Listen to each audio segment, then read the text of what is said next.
The letter trembled in Eliza Edwards's hands as she stepped off the train, the late afternoon sun of 1878 casting long shadows across the dusty platform of Walla Walla, Washington Territory. Her stomach knotted with anxiety as she reread the words that had brought her 2,000 miles west. Seeking suitable bride for successful cattle rancher, must be hard-working, sensible, and of good moral character. The description had seemed perfect for a woman who had spent her life being described as sensible rather than beautiful. The bustling platform was filled with travelers and townspeople, but none matched the description of the man who was supposed to meet her. Eliza clutched her small valise tighter, her plain brown traveling dress already coated with a fine layer of dust from the journey. She had written to Henry Porter after seeing his advertisement in the matrimonial newspaper, exchanging a handful of letters before agreeing to come west as his bride. "Miss Edwards?" A deep voice came from behind her. Eliza turned, feeling her heart skip a beat as she looked far up at the man addressing her. He was tall and broad-shouldered, with a weathered face that spoke of years under the sun. His brown hair was partially hidden under a wide-brimmed hat, and he had kind eyes that crinkled slightly at the corners. "Mr. Porter?" she asked, extending her hand formally. He removed his hat and nodded, taking her hand briefly. "Henry Porter, madam. Welcome to Walla Walla." He seemed to study her face for a moment, his expression unreadable. Eliza felt herself wilting under his scrutiny. She knew what he saw, a plain woman with unremarkable brown hair pulled back in a simple bun, ordinary features, and no particular beauty to recommend her. At 24, she had long since accepted that she would never turn heads or inspire poetry. "You've had a long journey," he said finally. "My wagon's this way." As they walked, Eliza sensed a tension in his shoulders, a hesitation in his steps. She had seen that look before disappointment. Her heart sank. Even here, 2,000 miles from Boston, her plainness was a liability. Henry helped her into his wagon with gentle efficiency, careful not to touch her more than necessary. The ride out of town was silent and uncomfortable, with only the creaking of the wagon wheels and the steady clip-clop of the horse's hooves to break the quiet. "Your letters didn't mention much about yourself," Henry said finally, his eyes fixed on the road ahead. "Just that you were a schoolteacher back east." "Yes," Eliza replied, smoothing her skirts nervously. "I taught for 6 years at a girls' school in Boston." "And your family? They didn't mind you coming all this way?" Eliza's hands stilled in her lap. "I have no family, Mr. Porter. My parents died of influenza when I was 18. I've been on my own since then." Something in her tone must have caught his attention because he glanced at her then, his blue eyes softening slightly. "I'm sorry to hear that, Miss Edwards." The rest of the journey passed in silence as they left the town behind, traveling through rolling hills dotted with wheat fields and patches of forest. After nearly an hour, they crested a hill, and Henry gestured ahead. "That's my place down there." Eliza leaned forward, taking in the sight of a substantial ranch spread across a verdant valley. A 2-story farmhouse stood in the center, surrounded by several outbuildings, corrals, and fenced pastures where cattle grazed. It was larger and more prosperous-looking than she had imagined. "It's lovely," she said sincerely. Henry's shoulders seemed to relax slightly at her approval. "Been working it for 10 years now. Started with almost nothing." As they approached the house, a young boy of about 12 came running out to meet them, followed by a woman who appeared to be in her 50s. "That's my son, William," Henry explained, "and Mrs. Winters, my housekeeper." The boy reached the wagon first, his curious eyes fixed on Eliza. "Is this her pa? Is this the lady from the letters?" Henry nodded, stepping down from the wagon and coming around to help Eliza descend. "William, this is Miss Edwards. Miss Edwards, my son." The boy gave her a quick once-over, his disappointment evident even to Eliza. She had seen that look before the quick assessment and dismissal that came when people found her wanting in beauty. "Pleased to meet you, William," she said, extending her hand to him. He shook it half-heartedly. "You don't look like the ladies in the pictures at the Mercantile," he blurted out. "William!" Henry's voice was sharp. Eliza felt her cheeks warm with embarrassment, but she forced a smile. No, I suppose I don't. Mrs. Winters approached then, giving William a gentle cuff on the ear. Mind your manners, young man. Go see to the horses. She turned to Eliza with a kind smile that didn't quite reach her eyes. Welcome, Miss Edwards. You must be exhausted from your journey. I've prepared the guest room for you. Thank you, Eliza replied, grateful for the woman's intervention.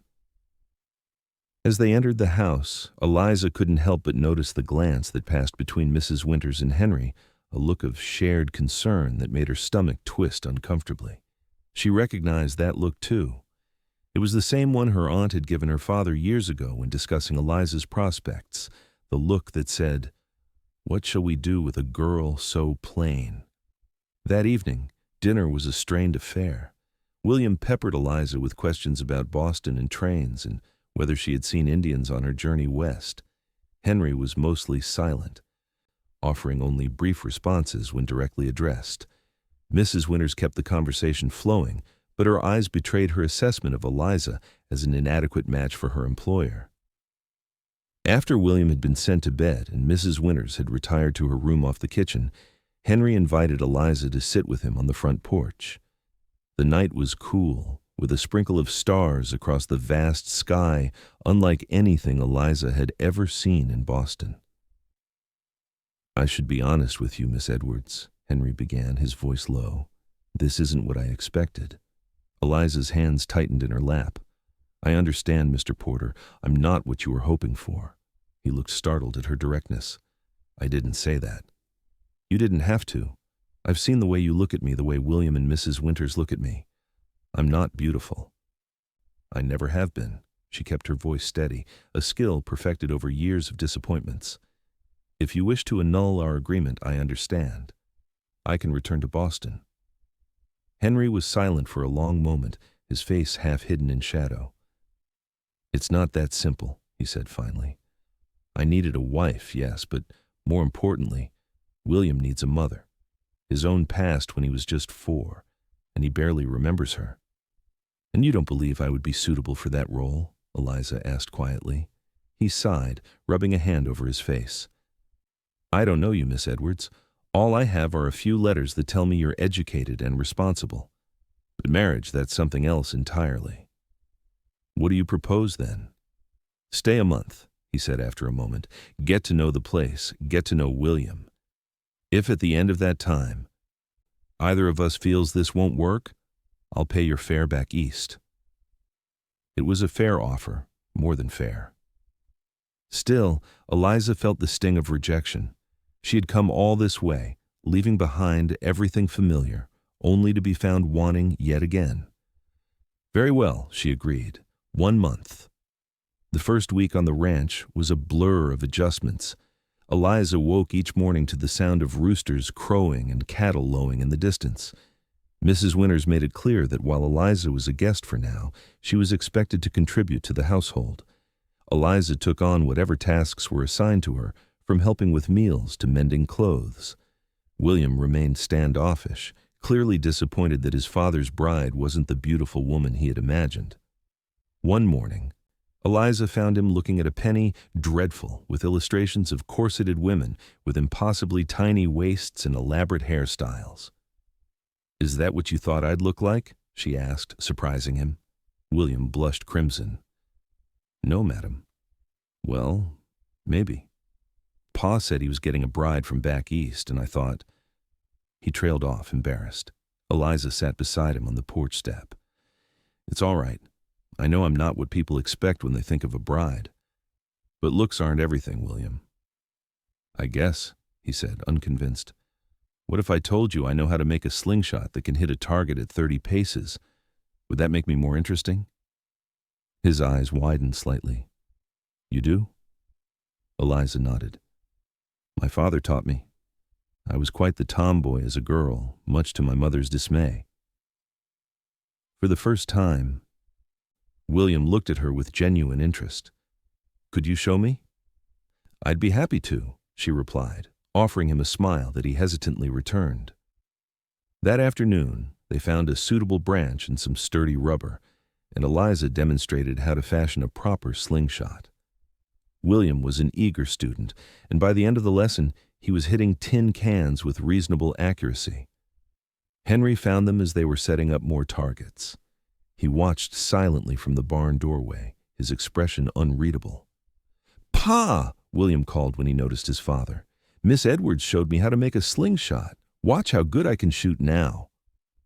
Henry approached, examining the homemade weapon. "That's fine workmanship," he said, glancing at Eliza with new consideration in his eyes. "Where did a Boston schoolteacher learn such things?" "My father believed girls should know practical skills as well as domestic ones," she explained. He was rather progressive in his thinking. "I see," Henry said, and for the first time, there was a hint of genuine curiosity in his gaze. That evening at supper, William chattered excitedly about the slingshot and asked Eliza what other non-girly things she knew. The atmosphere was noticeably warmer, though Mrs. Winters still watched Eliza with thinly veiled skepticism. Later, when William had gone to bed, Henry joined Eliza on the porch again. The evening was cooler than the previous nights, and he brought a blanket which he offered to her. "Thank you for spending time with William today," he said as she draped the blanket over her shoulders. "He's been without a woman's influence for too long, but he's at that age where he's more interested in adventure than manners." "He's a wonderful boy," Eliza replied honestly. "Very bright and curious." Henry nodded, pride evident in his expression. "His mother was beautiful," he said abruptly. "Catherine had golden hair and the most captivating smile. Everyone loved her instantly." Eliza felt the familiar twinge of inadequacy. "I can see why her absence would be felt so keenly." "That's not—" Henry stopped, frustrated. "I didn't mean to compare you to her. It's just that William has her picture, and I think he expected—" "Someone who looked like his mother," Eliza finished for him. "It's all right, Mr. Porter, I understand." He turned to her then, his expression earnest. "What I'm trying to say, poorly, is that Catherine's beauty sometimes made things difficult. People were drawn to her, but they rarely saw beyond her appearance. They didn't know how stubborn she could be, or how she hated cooking, or how she could recite Shakespeare from memory." A small smile touched his lips at the remembrance. "You loved her very much," Eliza observed softly. "I did," he acknowledged, "but that chapter of my life is closed now.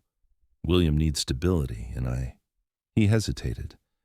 "I need a partner, not just a pretty face." Eliza nodded, understanding what he was trying to say. He was willing to give her a chance, despite her plain appearance, if she could be the practical wife and mother his household needed. "I should warn you," she said, a hint of mischief in her voice. "I'm quite stubborn myself, though I do enjoy cooking. And while I can't recite Shakespeare, I know several bawdy limericks that would make a sailor blush."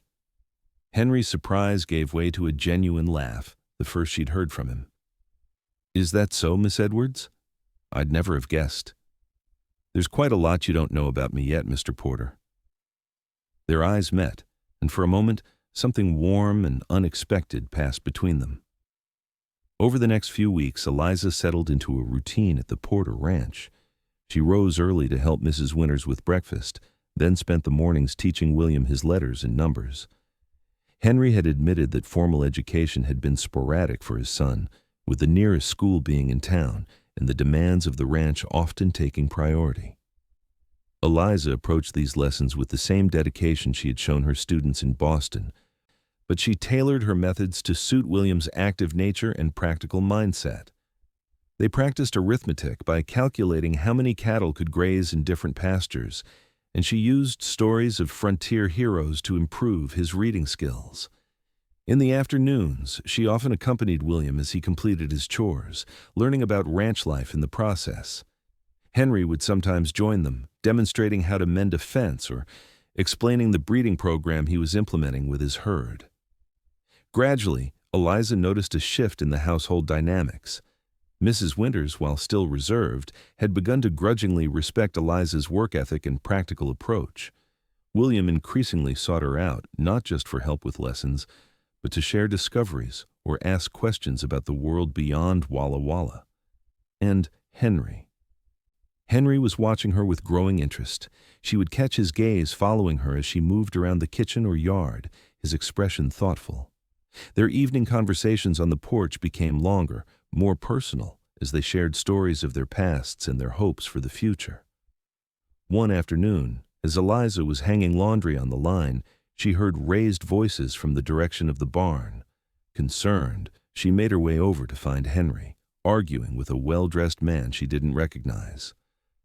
"I've told you my answer, blacksmith," Henry was saying, his tone firm but controlled. "I'm not interested in selling now or ever." "And I've told you, Porter, that you're being stubborn for no good reason," the man replied, his voice slick with false charm. "The railroad's coming through whether you like it or not. Better to sell to me now at a fair price than watch your land get taken for pennies later." "The proposed route is 5 miles north," Henry countered. "It doesn't need to cross my property at all."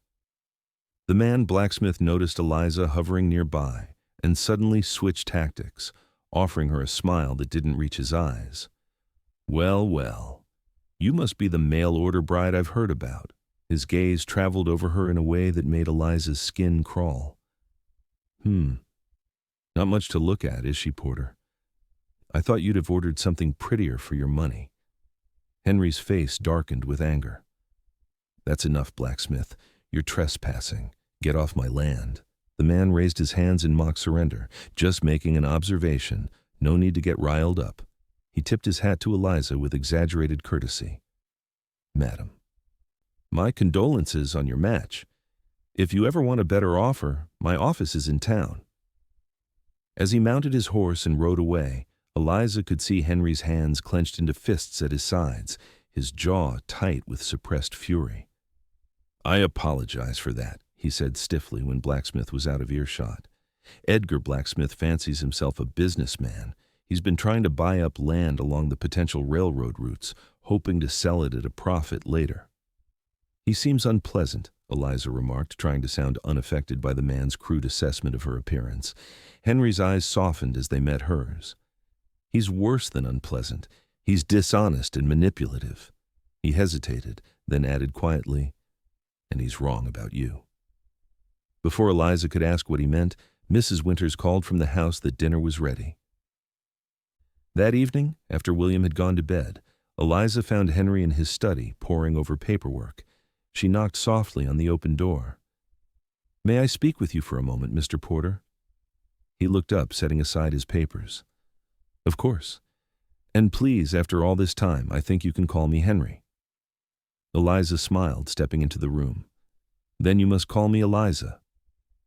She settled into the chair across from his desk, gathering her courage. "Henry, the month is almost up." His expression grew guarded. "So it is. I need to know your thoughts. Do you wish me to stay, or should I make arrangements to return to Boston?" Henry was quiet for a long moment, his fingers tracing patterns on the wooden desk. "What do you want, Eliza?" The question caught her off guard. In all her life, few people had asked what she wanted. It had always been about what was practical, what was expected. She began, then paused to organize her thoughts. "I've come to care for William very much, and I find that I enjoy ranch life more than I expected. The work is hard, but satisfying in a way teaching never was for me." "And what about me?" Henry asked softly. "Have you come to care for me at all?" Eliza felt heat rise to her cheeks. "I have," she admitted, "more than I thought possible in such a short time." He rose from his desk and came around to stand before her, taking her hands in his. "When I sent for a bride, I thought I was being practical. I needed someone to help with the household, to be a mother to William. I didn't expect to find myself looking forward to our conversations each evening, or watching for your smile across the dinner table." "Henry?" "Let me finish," he said gently. "What Blacksmith said today about ordering something prettier, it made me realize something. I don't see you the way others might. When I look at you, I see the woman who taught my son to read better in 3 weeks than the schoolmaster did in a year. I see the woman who can outshoot most men with that slingshot of hers, who knows how to make William laugh, and who isn't afraid to speak her mind to me." Eliza felt tears gathering in her eyes as Henry continued. "I see the way your eyes light up when you talk about books, the gentleness in your hands when you bandaged William's knee after he fell, the determination in your step when you take on a new task. He squeezed her hands. To me, Eliza Edwards, you are beautiful. A tear slipped down her cheek. No one has ever called me beautiful before. Henry reached up to brush the tear away, his touch tender. Then everyone else has been blind. Will you stay, Eliza? Not just as William's teacher, but as my wife? As we planned? She nodded, unable to speak past the lump in her throat. Henry's smile was radiant as he leaned forward and pressed his lips to hers in a gentle, questioning kiss. Eliza responded with a lifetime of pent-up emotion, her hands moving to his shoulders as the kiss deepened. When they finally broke apart, both a little breathless, Henry rested his forehead against hers. I should warn you, he said, a teasing note in his voice. Once we're married, I'll expect to hear those bawdy limericks you mentioned. Eliza laughed, feeling lighter than she had in years. I think that can be arranged, Mr. Porter. The wedding took place 2 weeks later in the small white church in Walla Walla. It was a simple affair, attended by neighboring ranchers and townspeople curious to see Henry Porter's mail-order bride. Eliza wore a dress of pale blue silk, her one concession to vanity with wildflowers in her hair. William stood proudly beside his father, beaming as Eliza joined them at the altar. Even Mrs. Winters dabbed at her eyes during the exchange of vows, having finally warmed to the idea of Eliza as the mistress of the Porter household. As Henry slipped a simple gold band onto her finger, Eliza felt a sense of belonging she had never experienced before. When the minister pronounced them husband and wife, Henry kissed her with such tenderness that several of the women in attendance sighed audibly. The celebration afterward was held at the ranch, with tables set up in the yard and lanterns hanging from tree branches. There was music and dancing, food and laughter as the community welcomed Eliza into their fold. Late in the evening, as the festivities continued around them, Henry led Eliza away from the crowds to a quiet spot near the creek that ran through their property. "Happy, Mrs. Porter?" he asked, his arms encircling her waist. "More than I ever thought possible," she replied honestly. He kissed her then, more deeply than before, his hands pulling her close against him. Eliza responded eagerly, all her previous shyness forgotten in the warmth of his embrace. "I have something to show you," Henry said when they finally broke apart. He took her hand and led her toward a stand of trees a short distance from the main house. As they drew closer, Eliza could make out the shape of a small cabin, newly built and surrounded by freshly planted flowers. Light glowed from within, spilling through curtained windows. "What is this?" she asked, surprised. "Our home," Henry replied. "Just for us. The main house will still be for family meals and when William needs us, but I wanted us to have a place of our own." Tears pricked at Eliza's eyes as Henry opened the door to reveal a cozy interior with a stone fireplace, comfortable furnishings, and shelves already stocked with books, many of them titles she had mentioned loving during their evening conversations. "When did you do all this?" "I started the day after you agreed to stay," he admitted. "The neighbors helped. We finished the roof just yesterday." Eliza turned to him, overwhelmed by the gesture. "It's perfect, Henry." He gathered her in his arms again, his expression suddenly serious. "I want you to know something, Eliza. I may not be a poetic man, but I mean what I say. When I look at you, I see everything I never knew I wanted. You're beautiful to me, in every way that matters. And you," she whispered, touching his face, "are the answer to a prayer I was too afraid to voice." Their lips met again, and as the sounds of the celebration faded into the background, Eliza knew she had found her place in the world at last. Life as Mrs. Henry Porter was both challenging and rewarding. The ranch demanded constant attention, with seasons dictating their schedule as surely as any clock. Eliza threw herself into her new role with determination, learning from Mrs. Winters and neighboring women how to manage a frontier household. She discovered talents she hadn't known she possessed, an eye for breeding stock that even Henry came to respect, a knack for bartering that got them better prices at the general store, and the ability to mediate disputes among the ranch hands with fair-minded diplomacy. William thrived under her guidance, his reading and arithmetic improving dramatically. More importantly, he began to confide in her, sharing his dreams of someday becoming a veterinarian. Eliza encouraged this ambition, setting aside money from her household budget to purchase books on animal medicine whenever possible. The relationship between Eliza and Henry deepened with each passing month. Their evenings in their private cabin became precious time for conversation and intimacy, where they could shed the roles of rancher and housewife and simply be man and woman, husband and wife. The first significant challenge to their happiness came 6 months into their marriage, when Edgar Blacksmith returned, this time with papers he claimed gave him legal right to a portion of Porterland for railroad access. Henry spent anxious days consulting with a lawyer in town, while Eliza managed the ranch in his absence. When he returned, his expression was grim. "Blacksmith's papers are forgeries," he told her as they sat before the fire in their cabin. "But proving that will take time and money we don't have much of. The railroad company is backing him, and they have powerful friends in the territorial government." Eliza considered this problem thoughtfully. "What if we could prove the proposed northern route is more advantageous to the railroad? Wouldn't they prefer that to a legal battle?" Henry looked at her with surprise. "How would we do that?" "Maps," she said simply. "During my teaching days in Boston, I specialized in geography.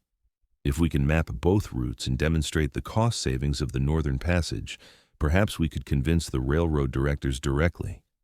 For the next 3 weeks, Eliza and Henry worked tirelessly, surveying the land, calculating grades and distances, and preparing a detailed presentation. When it was ready, they traveled together to Olympia to meet with the railroad directors. Eliza could see the surprise on the men's faces when Henry introduced her as his wife and partner in the presentation. Their skepticism turned to interest, however, as she expertly explained the topographical advantages of the northern route, complete with meticulously drawn maps and cost projections. "Mrs. Porter," the lead director said when she had finished, "this is quite impressive work. Where did you receive your training?" "I'm self-taught, sir," Eliza replied. "Geography has always been a passion of mine." The directors exchanged glances, then the leader nodded decisively. "We'll send our own surveyors to verify your findings, but I believe you've made a compelling case. If everything checks out, we'll redirect our efforts to the northern route." As they left the meeting, Henry lifted Eliza off her feet in a jubilant embrace. "You were magnificent," he told her, his voice full of pride. "We make a good team," she replied, her heart swelling with love for this man who valued her mind as much as her heart.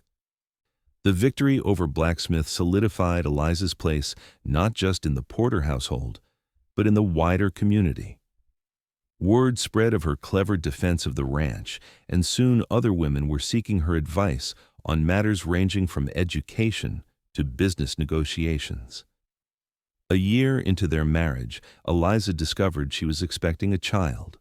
The news brought both joy and anxiety: joy at the prospect of expanding their family, anxiety over the dangers of childbirth on the frontier. Henry was protective to the point of hovering, much to Eliza's amused exasperation. "I'm with child, not made of glass," she reminded him when he tried to prevent her from helping with the spring planting. "Humor me," he would reply, stealing a kiss that inevitably led to her acquiescence. William was ecstatic about becoming a big brother, peppering Eliza with questions about the baby and volunteering to help with extra chores so she could rest. The pregnancy progressed normally, with Eliza maintaining her involvement in ranch operations as long as possible. When winter arrived, bringing with it shorter days and bitter cold, she turned her attention to preparing for the baby, sewing tiny garments and transforming a corner of their cabin into a nursery. In February of 1880, during a fierce snowstorm that had isolated the ranch for 3 days, Eliza went into labor. The midwife they had arranged to attend the birth was trapped in town by the weather, leaving Mrs. Winters as the only experienced assistant. Henry paced anxiously outside the bedroom as Eliza's labor progressed. William sat with him, unusually quiet, his young face solemn. "She'll be all right, won't she?" Pa?" he asked as Eliza's cries penetrated the closed door. Henry put an arm around his son's shoulders. "Your Eliza is the strongest person I know," he said, his voice steadier than he felt. "She'll fight through this." After 18 hours of labor, Mrs. Winters emerged from the bedroom, her face tired but triumphant. "You have a son, Mr. Porter, and your wife is asking for you." Henry rushed into the room to find Eliza propped up against pillows, pale but smiling, a small bundle cradled in her arms. "Come meet your son," she said softly. Henry approached the bed with reverence, taking in the sight of his wife and newborn child. The baby had a shock of dark hair and Eliza's determined chin. "He's perfect," Henry whispered, sitting carefully on the edge of the bed, just like his mother. Eliza looked up at him, her eyes shining with exhaustion and happiness. "I thought we might name him James after your father." "James Porter," Henry tested the name, nodding his approval. "It's a good, strong name." William was allowed in next, his initial shyness giving way to wonder as Eliza let him hold his baby brother. "He's so small," he marveled, "but his grip is strong. Look how he holds my finger." The days following James's birth brought a parade of visitors bearing gifts and congratulations. The winter storm had passed, allowing neighbors to check on the new mother and child. Each visitor remarked on the baby's healthy appearance and Eliza's quick recovery. "You've done well for yourself, Porter," old Sam Jenkins commented as he prepared to leave after his visit. "That wife of yours is worth her weight in gold, not a beauty, mind you, but the kind of woman a man needs out here." Henry's expression hardened. "My wife is the most beautiful woman I know, Jenkins, and I'd thank you to speak of her with respect." The older man looked startled, then thoughtful. "Meant no disrespect, just saying she's got substance, not just show." He glanced toward the bedroom where Eliza was resting. "Reckon beauty's in the eye of the beholder anyway." "That it is," Henry agreed, his voice firm. Later, as Henry sat beside Eliza while she nursed James, he recounted the exchange. "I should have punched him," he muttered, still irritated. Eliza laughed softly. "For speaking the truth. I'm not beautiful, Henry. I never have been." He took her free hand, raising it to his lips. "You're wrong, Eliza Porter. When you stood before those railroad men, explaining your maps with such confidence, that was beautiful. When you help William understand a difficult lesson with endless patience, that's beautiful. When I watch you nursing our son with such tenderness," his voice caught, "there's no sight more beautiful in the world to me." Tears filled Eliza's eyes. "How did I get so fortunate to find a man who sees me this way?" "I'm the fortunate one," Henry insisted, "and I'll spend the rest of my life making sure you never doubt it." As James grew from infant to toddler, the Porter Ranch prospered. Henry's careful breeding program resulted in stronger, healthier cattle that commanded premium prices at market. Eliza's management of the household accounts allowed them to invest in improvements to the property, including a windmill for better water access and additional acreage for expansion.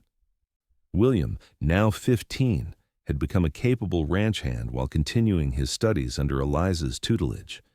His dream of becoming a veterinarian remained strong, and Henry had begun discussions with a doctor in Walla Walla about a possible apprenticeship when the boy turned 16.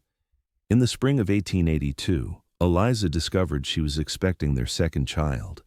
This pregnancy was easier than the first, perhaps because she knew what to expect, or because the demands on her time with an active 2-year-old son requiring attention left little opportunity for worry. James was a cheerful, curious child who followed his mother everywhere, helping with chores and chattering constantly. He had Henry's blue eyes and Eliza's thoughtful expression, a combination that melted the hearts of even the most stoic ranch hands. "He's going to be a heartbreaker when he grows up," Mrs. Winters predicted as she watched the toddler charm a visiting cattle buyer into giving him a peppermint stick. "Let's hope he has his father's good judgment and his mother's kind heart," Eliza replied, rubbing her growing belly absently. The baby, a girl they named Margaret after Eliza's mother, arrived in November, with considerably less drama than her brother. She was a quiet, observant infant with a cap of dark hair and serious eyes that seemed to take in everything around her. "She has your contemplative nature," Henry told Eliza as they watched the baby sleeping in her cradle. "Always thinking, this one," Eliza smiled, leaning against her husband's solid warmth. "And your determination. Have you noticed how she focuses on getting her fingers to her mouth? Nothing distracts her once she's set on something." The Porter family settled into a new rhythm with the addition of Margaret. William took his responsibilities as eldest brother seriously, reading stories to James and helping to rock Margaret when she was fussy. The bonds between the children strengthened daily, bringing Eliza profound satisfaction as she watched them grow together. One summer evening in 1883, as the family sat on the porch of the main house after dinner, a rider approached at a gallop. It was Thomas, one of the ranch hands, his face grim. "Mr. Porter, fire over at the east pasture, lightning strike from that storm brewing yonder." Henry was on his feet immediately. "How bad?" "Bad enough?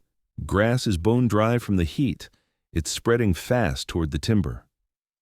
"Get the men," Henry ordered, already moving toward the barn. "We'll need everyone. William, you come too. Eliza." "I'll get the water wagon and follow you," she said, already gathering her skirts to stand. Henry looked like he might object, then nodded sharply. "Keep well back from the flames. James and Margaret?" "Mrs. Winters will watch them," Eliza assured him. "Go, we'll be right behind you." The next hours were a blur of smoke, heat, and desperate effort. The men formed a line, using wet blankets and shovels to beat back the flames. Eliza and two of the younger ranch hands kept the water wagon moving between the creek and the fire line, ensuring a steady supply for the firefighters. William worked alongside his father, his young face streaked with soot as he battled the blaze with the determination of a man twice his age. Eliza felt a surge of pride watching him, even as worry for his safety gnawed at her. The wind shifted suddenly, driving the flames toward where Henry and several men were working. Eliza saw the danger before they did. "Henry!" she shouted, her voice nearly lost in the roar of the fire. "Behind you!" He turned just as a wall of flame leaped across a patch of dry grass, cutting off his escape route. Eliza's heart stopped as she saw him disappear into a cloud of smoke. Without thinking, she grabbed a water-soaked blanket from the wagon and ran toward where she had last seen him. The heat was intense, scorching her lungs with every breath, but she pressed forward, calling his name. "Eliza, stay back!" William's voice came from somewhere to her left. She ignored him, pushing deeper into the smoke until she nearly stumbled over a prone figure on the ground. It was one of the ranch hands, Miguel, unconscious, but breathing. Beyond him, Henry was trying to lift the man, coughing violently as he struggled against the thickening smoke. "Henry!" Eliza reached them, throwing the wet blanket over Miguel. "We need to get him out of here." Together, they dragged the unconscious man away from the advancing flames, back toward clearer air where others could help carry him to safety. As soon as Miguel was in capable hands, Eliza turned to Henry. "Are you all right?" she demanded, scanning him for injuries. He nodded, still coughing. "Thanks to you. That was a foolish risk, Eliza." "No more foolish than yours," she retorted, her fear giving way to relief. "Our children need their father." Henry's soot-stained face softened. "And they need their mother. Don't ever scare me like that again." The fire was finally contained just before dawn, leaving a charred swath across the eastern pasture, but sparing the valuable timber beyond. The ranch hands, exhausted but triumphant, returned to the bunkhouse to tend minor burns and get some rest. Back at the house, Eliza insisted on examining Henry thoroughly, despite his protests that he was fine. A few minor burns on his hands and a lingering cough from the smoke were his only injuries, but Eliza applied salve and brewed a tea of herbs she had learned about from a local Cayuse woman. "Drink this," she instructed, handing him the steaming cup. "It will help your lungs clear." Henry grimaced at the bitter taste but drank it down without complaint. "You were magnificent out there," he said quietly. "Not many women would have run into a fire like that. Not many women love as fiercely as I do." Eliza replied, her voice steady despite the emotions churning inside her. The thought of losing Henry had shaken her to her core. He pulled her onto his lap, heedless of the soot still clinging to both of them. "Have I told you lately how beautiful you are when you're being stubborn and brave?" "Flatterer," she murmured, but she smiled against his neck as he held her close. That night, after checking on their sleeping children and washing away the evidence of the fire, they came together with a passionate intensity born of the day's dangers and the profound relief of survival. Their lovemaking had always been tender, but this night it was almost desperate, a mutual affirmation of life and love in the face of what might have been lost. Afterward, as they lay tangled together in their bed, Eliza traced the lines of Henry's face with gentle fingers. "I never thought I would find this," she whispered, "someone who would look at me the way you do." Henry caught her hand, pressing a kiss to her palm. "And how do I look at you?" "Like I'm something precious, something beautiful." "Because you are," he said simply. "From the moment you stood up to me on that porch your first night here, when you thought I was rejecting you, I saw your courage then, your dignity. It humbled me." Eliza smiled in the darkness. "And here I thought you were disappointed in your plain mail-order bride." "I was confused," Henry admitted. "I'd expected, well, I don't know what I expected, but what I got was so much more than I could have hoped for." He shifted to look at her more directly. "Do you regret it? Coming all this way to marry a stranger?" "Never," Eliza said firmly. "Even if you'd sent me back after that first month, I wouldn't have regretted it. You and William in this place, you gave me purpose when I had none. You made me feel valued for exactly who I am." Henry pulled her closer. "I'll spend the rest of my life making sure you never doubt your worth again." The years that followed brought both joys and sorrows to the Porter family. William, true to his ambition, began studying veterinary medicine under Dr. Thompson in Walla Walla when he turned 16. He returned to the ranch on weekends, full of new knowledge and eager to practice on the farm animals. James grew into a rambunctious boy with his father's charm and his mother's quick mind. By age 6, he was reading fluently and helping with simple ranch chores, proud to be his father's right-hand man when William was away. Margaret, quieter but no less determined than her brothers, showed an early talent for numbers and an uncanny ability to remember details. She became Henry's unofficial record keeper by age 7, helping him track cattle counts and feed supplies with meticulous accuracy. In 1886, Eliza gave birth to their third child, a boy they named Robert. Unlike his siblings' straightforward entries into the world, Robert's birth was complicated. For 3 days, Eliza labored, growing weaker as the hours passed. The doctor, summoned from town, spoke in hushed tones with Henry about difficult choices that might need to be made. "She's strong," Henry insisted, refusing to consider the possibility of losing her. "She'll fight through this."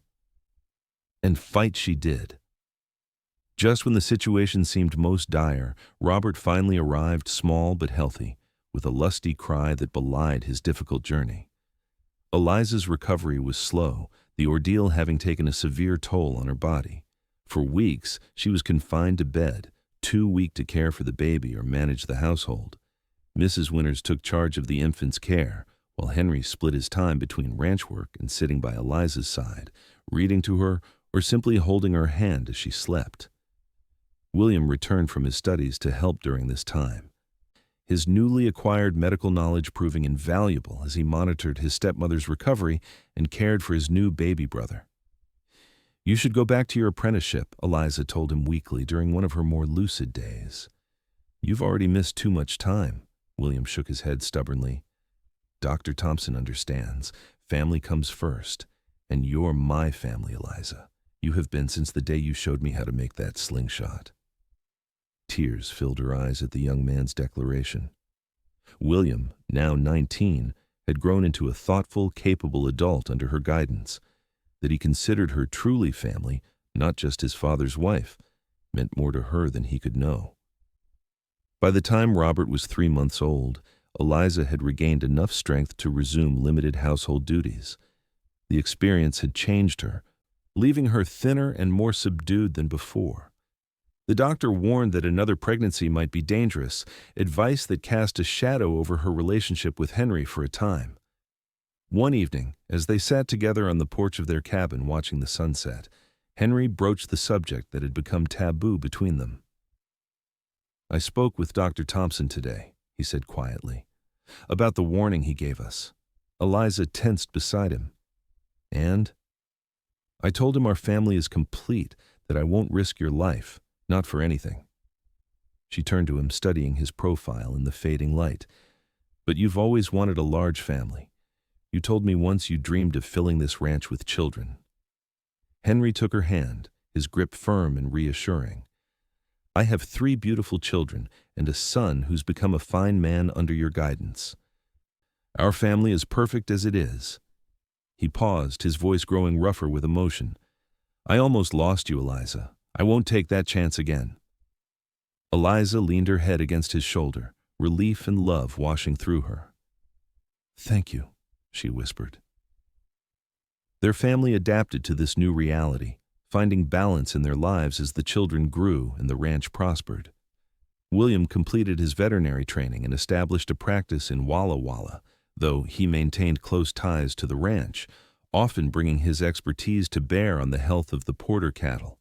In 1890, at the age of 24, William announced his engagement to Sophia Garcia, the daughter of a neighboring rancher. The news brought great joy to the Porter household, especially to Eliza, who had watched the romance bloom over several years of Sunday dinners and community gatherings. "She's perfect for him," Eliza told Henry as they prepared for bed the night of the announcement. "Strong-minded enough to stand her ground, but gentle with animals and children. She'll make him happy." Henry smiled, watching his wife brush her hair now streaked with threads of silver in long, practiced strokes. "You sound like a proud mother." Eliza's hands stilled. "Do I have the right to that pride? I didn't raise him from infancy." "You raised him from boyhood to manhood," Henry said firmly. "You taught him to read and think and respect women. You nursed him through measles and heartbreak and his first failed exams. If that's not motherhood, I don't know what is." The wedding took place on the Porter Ranch in the spring of 1891, with William and Sophia exchanging vows beneath an arch of wildflowers near the creek. James, now 13, stood proudly as his brother's best man, while Margaret, 11, scattered flower petals along the makeshift aisle. As Eliza watched the ceremony, holding 5-year-old Robert on her lap to keep him still, she reflected on the journey that had brought her to this moment. From the plain, unwanted spinster teacher she had been in Boston to the matriarch of this thriving family, it was a transformation she could never have imagined. After the ceremony, as guests mingled and celebrated, Edgar Blacksmith approached Eliza where she stood watching the dancing. Though no longer actively pursuing the Porterland, he remained a presence in the county, now serving as mayor of Walla Walla. "Mrs. Porter," he greeted her with the false charm she remembered all too well. "A lovely ceremony. You must be very proud." "I am," Eliza replied coolly, unwilling to engage beyond politeness with the man who had once insulted her so cruelly. Blacksmith glanced toward where Henry was congratulating William and Sophia. "You've done well for yourself here. Better than I would have predicted, I must admit." "Did you have a particular purpose in seeking me out, Mr. Blacksmith?" Eliza asked, her patience wearing thin. "Or did you simply wish to remind me of your poor judgment all those years ago?" He had the grace to look uncomfortable. "Actually, I came to apologize. My comments when we first met were ungentlemanly and incorrect.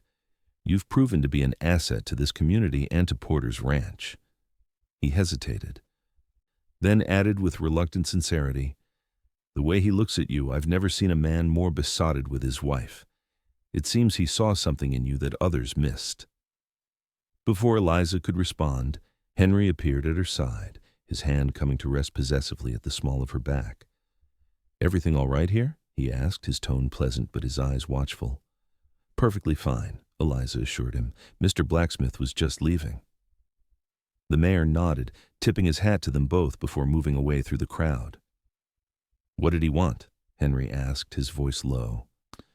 Eliza smiled, surprisingly touched by the unexpected encounter. To admit he was wrong about me, and about us, Henry snorted.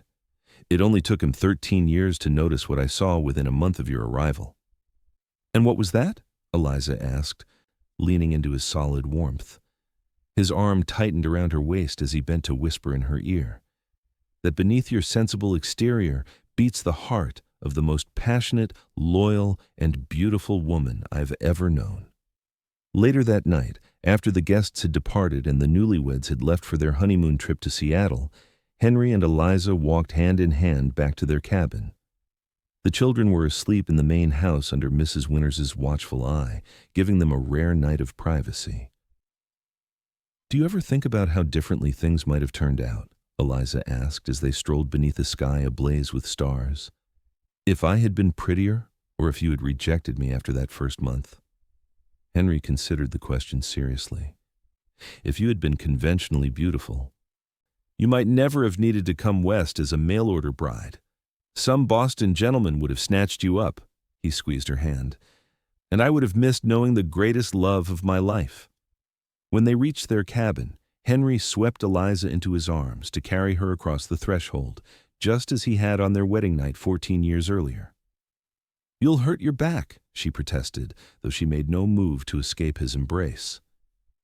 Worth it, he replied with a grin that made him look years younger.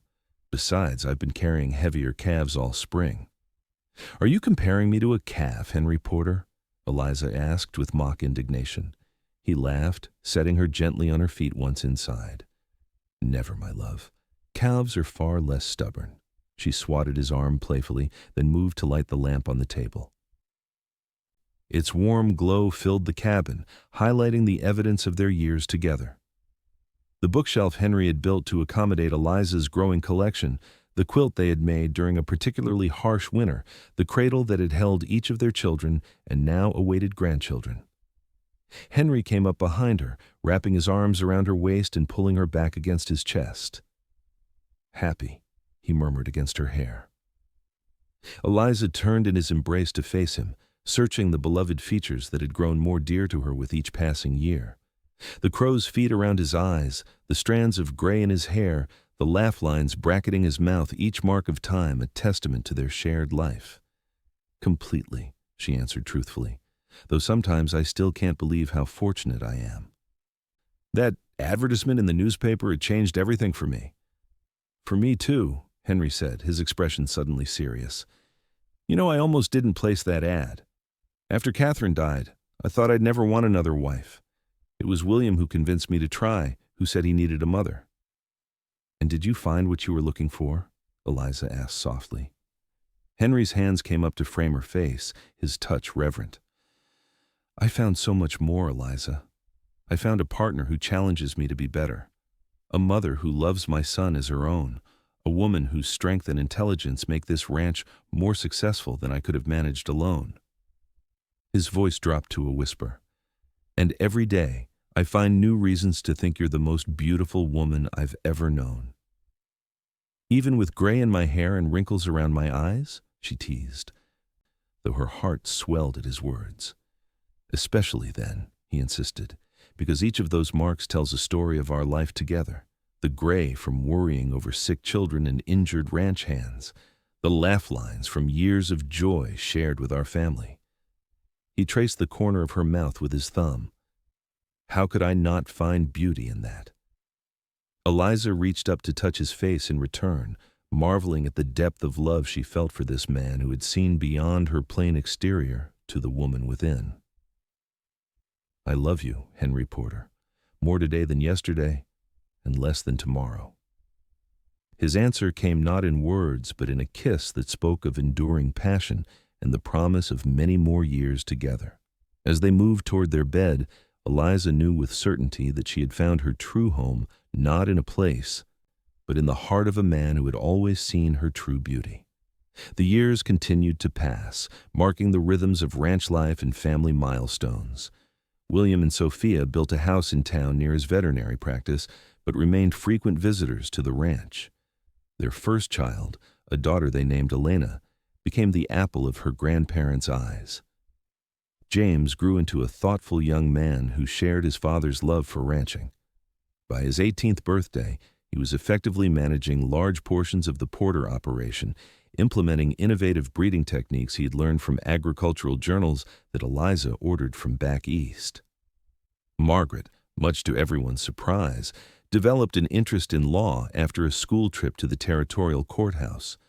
With Henry and Eliza's full support, she began studying legal texts borrowed from a sympathetic judge in Walla Walla. In 1898, at the age of 18, she announced her intention to apply to law school in Seattle, a bold ambition for a young woman at the turn of the century. "Are you sure about this?" Henry asked her privately, concerned not about her abilities but about the obstacles she would face. Margaret's chin lifted in a gesture so reminiscent of Eliza that Henry nearly smiled. "I'm sure, Pa. I know it won't be easy, but Ma taught me that being underestimated can be an advantage if you're smart enough to use it." Henry glanced at Eliza, who stood nearby mending one of Robert's shirts. "Your mother is the wisest person I know," he agreed. "If she believes you can do this, then so do I." Robert, now 12, had inherited his mother's love of books and his father's quiet determination. Unlike his siblings, he showed little interest in either ranching or professional pursuits, preferring to lose himself in stories of far-off places and historical events. Eliza recognized in him a kindred spirit, someone who found joy in knowledge for its own sake, and nurtured this tendency with a steady supply of reading material. As Washington achieved statehood and the 19th century gave way to the 20th, the Porter Ranch continued to thrive. Modern conveniences gradually made their way to the property: a telephone line in 1903, electric lights in 1910, but the essence of their life remained unchanged. The land, the family, the bonds between them were constants in a rapidly changing world.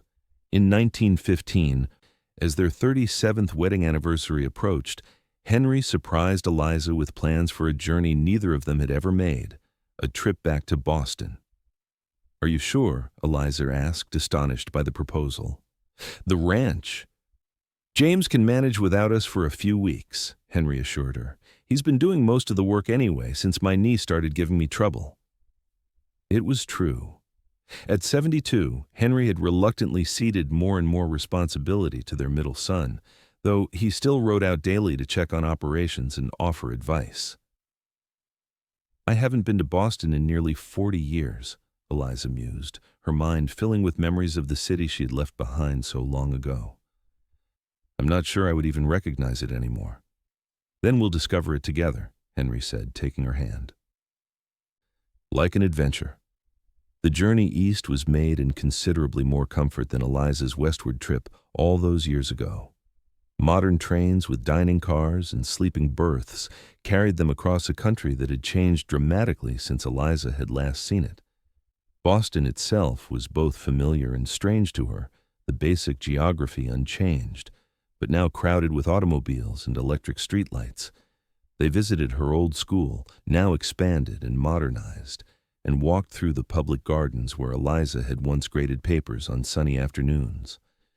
On their final day in the city, Henry asked her to show him the place she had lived before coming west.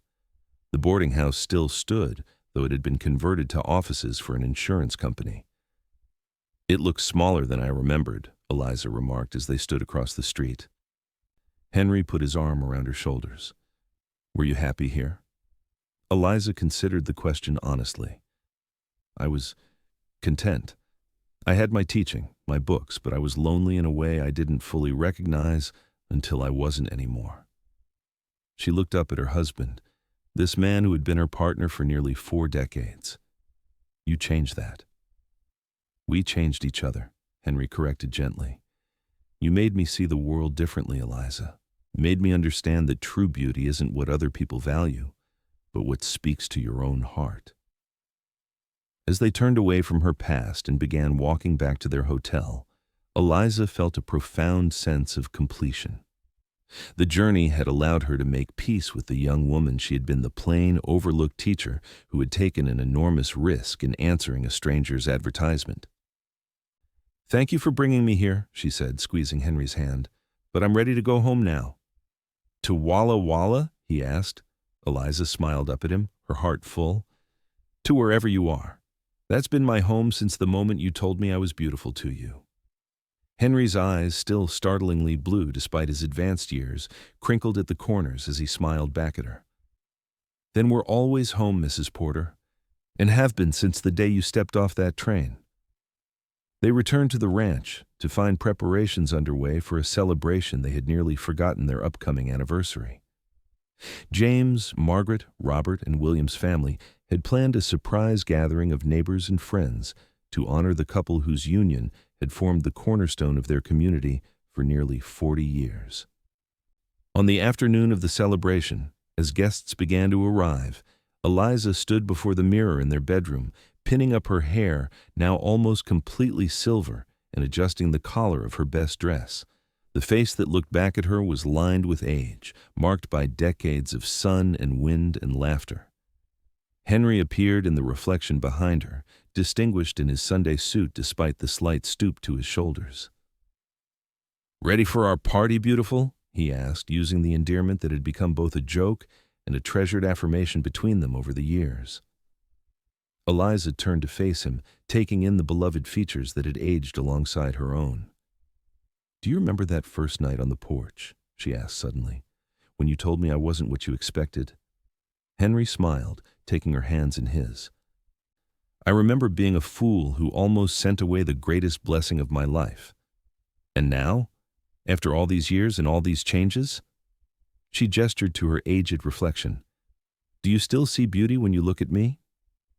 Henry's expression grew serious, his gaze steady on hers. "Eliza Porter, when I look at you, I see the mother of my children and the grandmother of their children.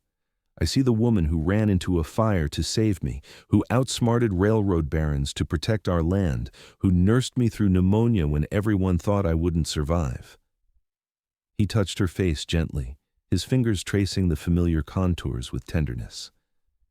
"I see every moment we've shared, every storm we've weathered, every joy we've celebrated. And yes, my love, all of that is beautiful to me.